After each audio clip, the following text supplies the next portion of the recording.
독일 혁명과 그 반동. 제1차 세계대전은 총력전이었다. 독일은 영국, 프랑스, 미국 경제력과 전력에 대항하지 못하고 장벽물의 탈주와 반란, 노동자 파업까지 발생해서 완전히 패배했다. 황제는 퇴위해서 망명하고 독일 혁명에 의해서 사회주의를 표방하는 공화국이 세워졌다. 공화국 정부는 바이마르에서 신헌법을 공부하고 민주정치를 시작했다. 이것이 독일 바이마르 공화국이다. 그러나 항복 교섭을 담당해 버르사유 조약을 체결하는 공화국 정부는 혁명을 투쟁하는 공산주의자와 반혁명의 국가주의라는 좌우 두 진영의 과격포로부터 공공격의 표적이 되었다. 이 혼란을 수습하기 위해서 폭력이 공공연하게 행사되어 민주주의에 대한 불신이 확산되고 나치당이 활발해진다. 1918년 10월 22일 베를린에서 참모총장 선거에서 바이마르 연설금지와 역효과방 역선전 1927년 이른베르크 하창깃발 연설과 횃불 행렬을 포함한 대입 시위 운동이 나치스 연차대회의 인기 종목으로 펼쳐졌다. 선전을 위한 대행진과 통치적인 결합을 과시하는 시위, 그런 행사가 모두 끝나는 데는 3주일이 걸렸다. 씨는 이미 뿌려지고 그 뿌리가 사회에 깊숙이 뻗어갔다. 얼마 뒤에는 니른베르크의 나치가 그 위험을 독일 전국에, 아니 전 세계에 보여주는 전시장이 될 것이다. 1927년 당대회는 말하자면 그것을 위한 최후의 무대 연습이었다. 선동, 가장 단순한 개념을 천번은 되풀이해야 비로소 대중은 그 개념을 기억할 수 있다. 히틀러에게 대중은 늘 어리석은 존재였다. 히틀러는 대중은 머리 회전이 느리기 때문에 한 가지를 알기까지 늘 일정한 시간이 필요하며, 대중은 냉정한 숙고가 아닌 감정적인 지각으로 자신의 사고와 행동을 결정한다고 말한다. 즉 대중에게는 이성보다 감정이 우세해야 하며 그 방법은 단순한 슬로건을 되풀이함으로써 세뇌시켜야 한다는 것이 히틀러가 다른 결론이었다. 나는 천국을 지옥으로 믿게 할 세상에, 반대로 지옥과 같은 기침한 생활도 천국으로 믿게 할 수가 있다. 프로파간다의 마법 투쟁에서 히틀러는 프로파간다 선전으로 대중이 착각하게 만들고 눈앞의 진실을 전혀 다른 것으로 가장하는 것을 기술이라고 불렸다. 히틀러는 정권을 잡은 뒤에 줄곧 이 기술을 구사했다. 예를 들어서 그는 경영자를 정의원의 지도자로 선동 러시아 혁명과 미국 참전 1914년 8월 새로 부임한 독일군 8군 사령관 파울 폰 힌덴부르크 대장과 에리 폰 루덴도르프는 군 참모 맥스 호프만의 계획에 따라서 동부전선 파넨베르크에서 싸워 러시아군의 대승을 거두었다. 그 결과 힌덴부르크와 루덴도르프는 독일의 영웅으로서 국민 사이에 널리 알려져서 제각기 참모총장과 참모차장으로까지 승진한다. 전황이 악화되어서 패배한 러시아 정부와 군부의 고관들은 한국의 니콜라이 2세와 황후 알렉산드라를 비난했다.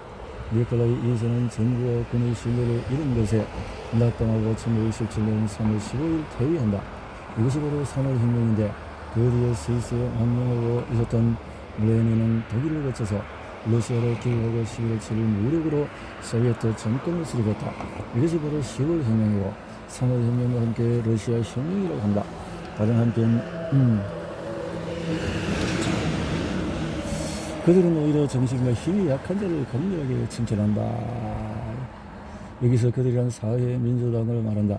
히틀러는 빈 시절에 사회민주당을 관찰하며 당이 부르주아던 강간자들을 공격하고 큰 소리로 약자를 더 칭찬하고 것을 깨달았다. 밑바닥 생활을 보내는 최하층 민들은 자신들을 칭찬해주는 사람에게 감격해 칭찬만으로도 이 사람 말고는 아무도 자신들을 신경 써주지 않을 것이라고 생각하게 된다. 그들은 사회민주당 선전의 비열함을 이해하려고도 이해할 방법도 없이 마침내 사회민주당 쪽에 서게 되었고, 히틀러는 생각했다.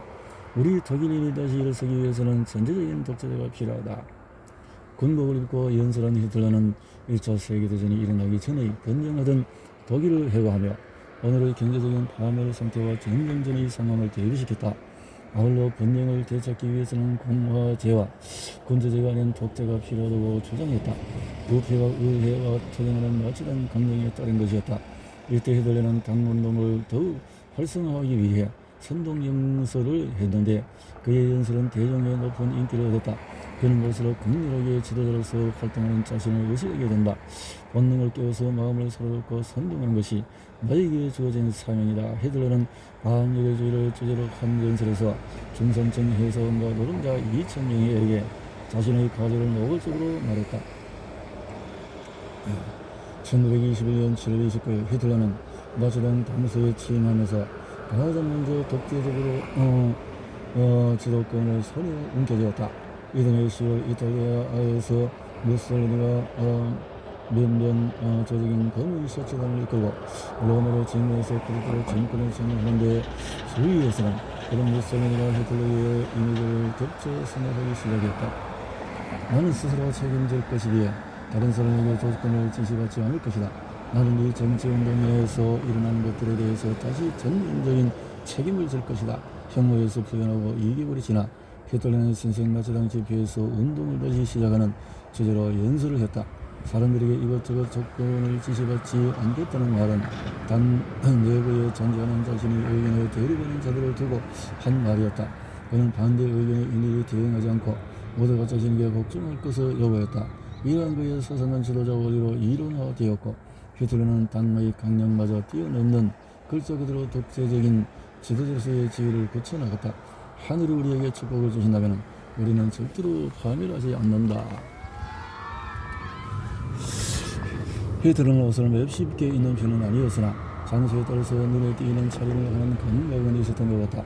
개별소도 재빨리 흉내를 내는지 또 운전복 같은 재킷을 입고 천천히 걸어가는 사진이 있다. 그러나 개별석에는 그다지 어울리지 않는다. 1926년 그는 베를린 지구 지도자로 임명되었다. 그래서 뮌헨을 떠났다. 그때 그는 알파카의 검정 밑도리와 플란넬 바지에 하얀 레인 코트를 걸치고 있었다. 레인 코트는 그 뒤에 몇 년 동안의 그의 트레이드 마크가 되어 이 차림으로 몇백 번이나 사진에 찍히게 된다. 나중의 옷에 대한 집착에 비한다면 하할 것 없는 조신함이라 하겠지만은 이 무릎에 개별을 쓰는 히틀러의 모방에 열을 내고 있을 때라 그 복장 계획도 눈에 띄는 것 하나에 집착함으로써 자기의 트레이드 마크로 하려는 의도를 알 수가 있다.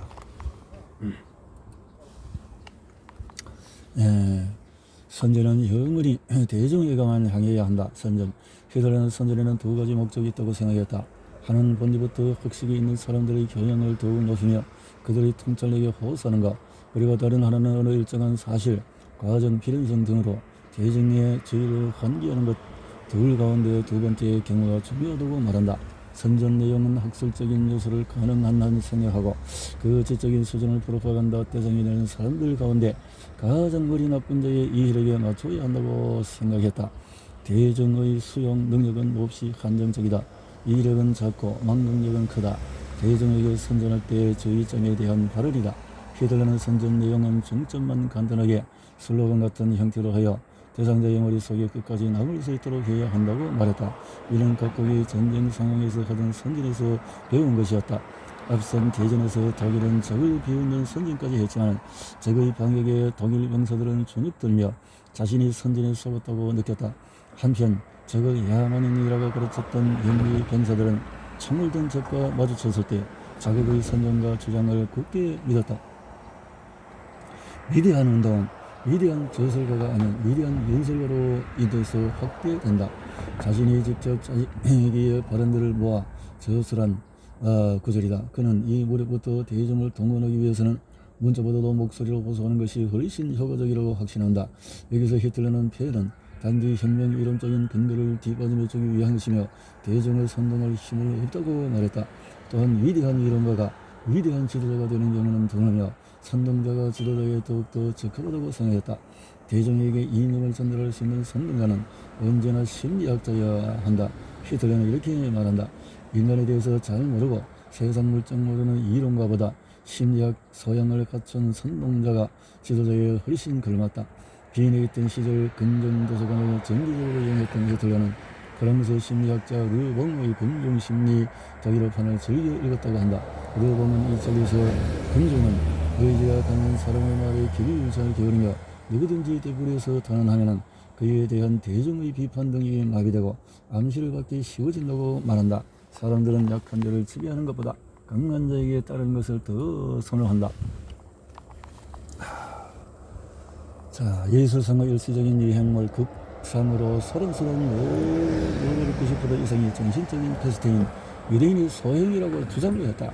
그는 나약한 세계 시민에게서 열광적인 반유대주의자가 되었고 문화 파괴자 막스주의를 심어가는 유대인에 대해서 그 마지막 순환으로서 오로지 투쟁만이 남았다고 말하며 유대인을 막는 일들을 위해서 적극적으로 싸울 것이라고 기록했다. 그러나 히틀러가 빈 시대에 유대인을 적극적으로 배격하는 흔적은 없다. 자기의 그림을 구입한 유대인들이 있는 것도 알고 있었으며 어머니의 주치인 유대인 블로후에게 그림을 보냈다. 유대인 최후의 낙원에 따르면 1871년 독일 제국 승리에 의해서 독일 유대인들은 완전히 독일 국민이 되고 법적으로 그 시민권도 평등하게 얻었다. 이 유대인 해방에 의해서 시인 하이네처럼 독일에 동행하기 위해서 그리스도교 세례를 받아 개종하고 이름까지 바꾼 유대인들도 있었다. 또 러시아 제국에는 폴란드, 우크라이나를 중심으로 500만 명의 유대인이 살았는데 1980년 황제 알렉산드르 2세 암살 사건을 계기로 포그롬 반유대 감정에 의한 유대인 박해가 심해졌다. 따라서 일제 세계대전이 일어나 다민족 국가 오스트리아 이렇게 해서 정권병사 히틀러의 세계관의 생존투쟁은 1914년 8월 1일 뮌헨에 있었던 아돌프 히틀러는 1차 세계대전 발발 소식을 접하자 기뻐하며 이튿날 장군교 앞에 오대원 광장에서 독일 동문령의 포고에 열광하는 군중 가운데 한 사람이 되었다.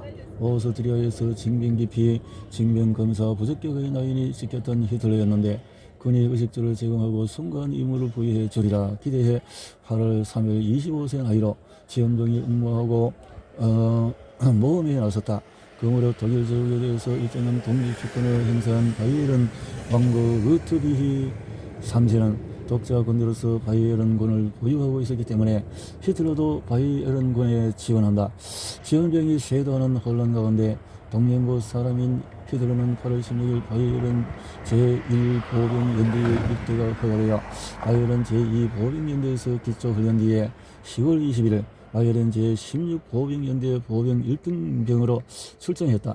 출정 흥분에 휩싸인 채 뮌헨역에서 열차를 타고 그는 처음으로 라인강을 보았는데 히틀러의 반유대주의 형성 나의 투쟁 제1부 2장 빈 시절의 수업과 고난시대에서 히틀러는 자신이 빈에서 건강한 생활을 견디면서 독서하고 공부를 하는 가운데 문화생활의 부정이나 파렴치 신문 예술 그리고 문학 등의 해독에서부터 매음과 소녀 매매에 이르기까지 모두 유대인이 관여하고 있음을 알고 육체적인 불결 이상으로 뜻하지 않게 이 민족의 도덕적인 오점을 발견했을 때 혐오를 느끼지 않을 수 없었다고 말한다. 그리고 대중을 위한 예술 생활 가운데 불길한 작품 창작자 나를 믿어라. 여기에서 모든 이상 위대한 이상의 힘이 있다. 나를 믿어라. 히틀러는 이날 독일 천황으로 정신적인 디셀도르프 공업단지에서 유래간 공업 자본가 300명에게 연설했다. 히틀러가 말한 이상이란 독일이 다시 한번 국제사회에서 권력과 지위를 쟁취하는 것이다. 이 연설로 히틀러는 자본가들이 독일 지위를 회복하며 독일의 혁명 세력을 막을 수 있는 사람은 자신에게 없다고 믿게 했다. 자본가들은 히틀러에게 막대한 정치 자금을 기여했다. 그러나 이해 3월 히틀러는 대통령 선거에서 힌덴부르크에게 피하고 만다. 힌덴부르크 그랬었군요. 우리는 신이 결정한 사명을 완수하기 위해서 선택된 사람들이다. 나치 당으로 아래 군사적인 돌격대의 교원 1만 5천 명에게 연설할 때의 발언이다. 돌격대 인원수는 이 무렵에 17만 명까지 늘어났다. 나치당이 권력을 차지한 뒤에 돌격대 인원은 200만 명까지 불어나게 된다. 히틀러는 그들에게 엘리트 의식을 심어주며 동시에 권력 탈취를 위해서 크게 이용했지만 어느덧 독재가 시작이 되고 그들의 쓸모없어지자 1934년의 2월 숙청을 시작했다. 참모장 레옹머리를 모락에 빠뜨려서 공격대와 관련 없는 사람들까지 포함해서 정적 100명 이상의 재판도 하지 않은 채 처형해버렸다. 관리할 수 있는 것은 오로지 열광한 대정권이다. 감정 없이 둔감한 대정이야말로 공동체에서 가장 위험하다. 이날 국회에서 나치 정권에서 무제한 입법권을 부여하는 뜻에서 정권이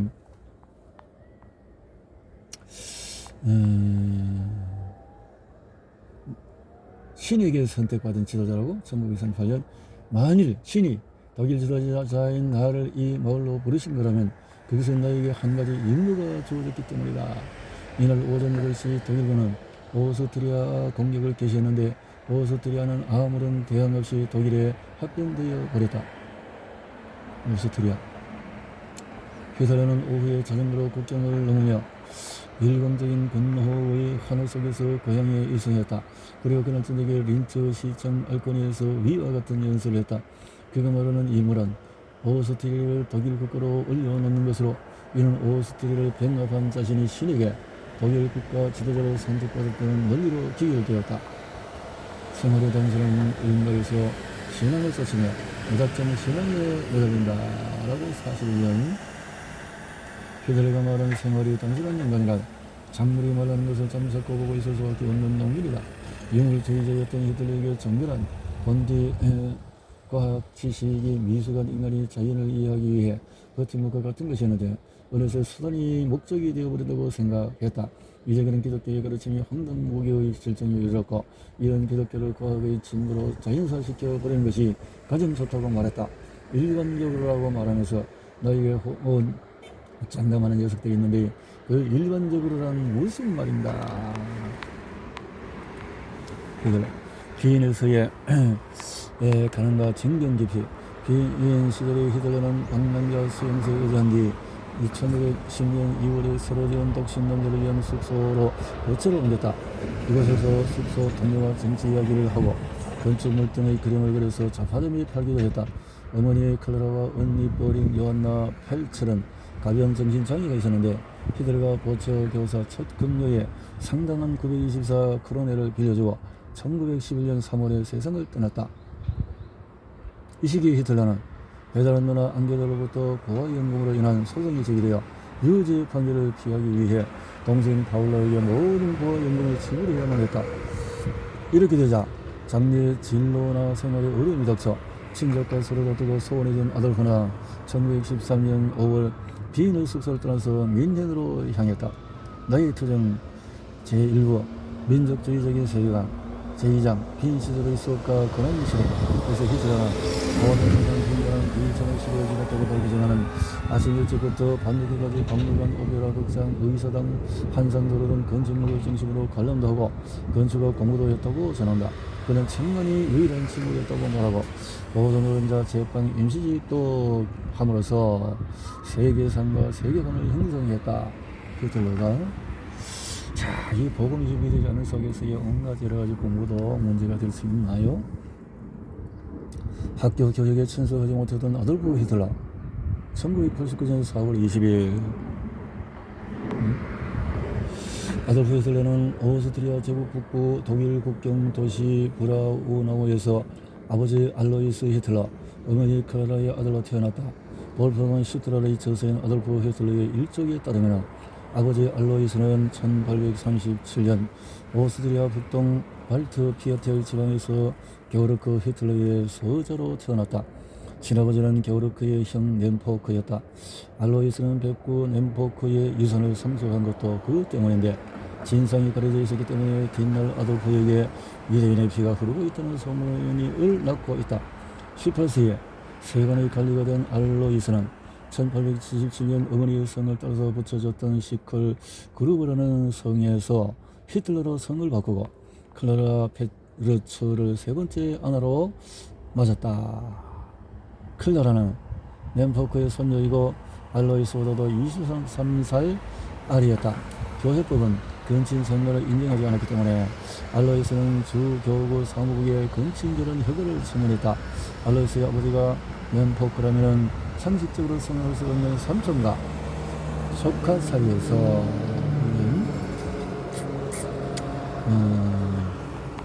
그렇다는 거죠.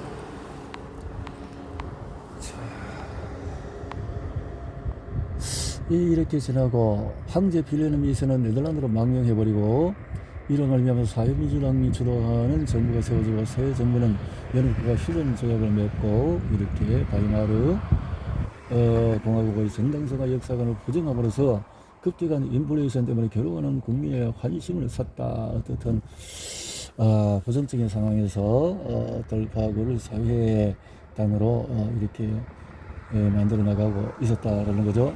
내일 아침에 독일 정부가 독일에 세워져 있거나 우리들이 죽거나 둘 중에 하나이다. 미넨 폭동 1923년 히틀러는 이런 미넨 폭동이라고 불리는 쿠데타를 실행했다.